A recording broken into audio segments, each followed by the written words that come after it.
Сәлам дуслар, сіз Татарстанның төп яңалыкларын карыйсыз. Узган атнаның төп яңалыгы Казанда беренче Нур дип исемләнгән халыкара медиа сәнгать фестивале узды.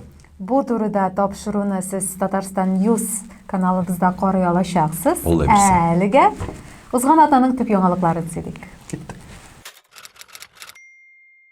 Узган атнаның кадрлар белән бәйле төп яңалыгы Татарстан яшьләр эшләре министры Дамир Фаттаховның Россиянең яшьләр эшләре министрлыгына урынбасар итеп билгеләнүе булды.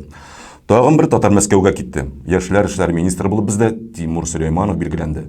Шуның белән КВН тәмам. Финиканың ике вице-премьеры Илгиз Шакиров, Динә Габдуллина һәм 10-нчы елда станылган Казан блогеры Лилия Нуриева финанс пирамидасы буенча кулга алынды.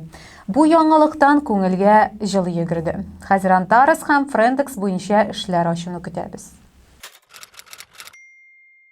Таспиртпром оешмасы Инстасамка блогерына клипта реклама интеграциясе өчен 1 600 000 сум акча түләгән.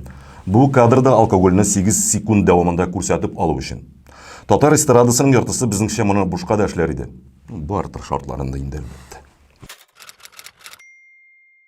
Айына 1 миллион сум акча эшләүче татарстанлылар саны 2009 елдан 220 кешегә кадәр җиткән. 2 ел элек андыйлар 100 кешедән аз гына арткан иде. Татарстан мөмкинлекләр һәм бай кешеләр регионы.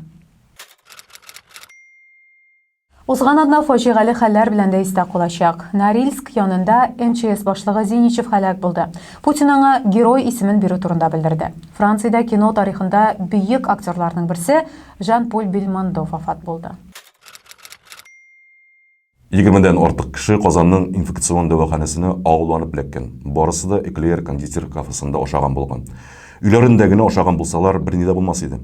Кафеларда ашауга акча туздыру модасы гадәткә керде алайса.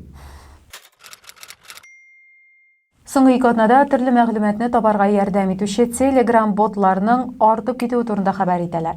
Казандагы спорт чараларыннан алып хакимият органнарына шикаят итүгә кадәр мәгълүмат бирүче каналлар бар диләр.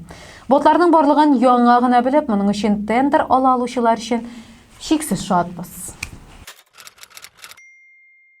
Казан үз белгечлекләре буенча эшләүче хезмәткәрләр саны буенча Россия шәһәрләре арасында 18нче урында икән.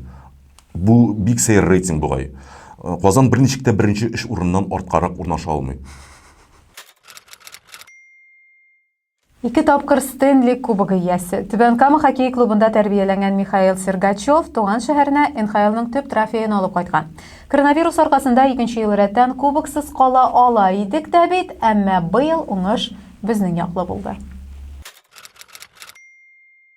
Күңелле яңалык та бар. Россия Федерациясе белән Белоруссия союздаш дәүләт территориясендә роумингны бетерү һәм авиа элемтәне тулысынча җанландыру турында килеште. Союз нерушимый республик без роуминговых.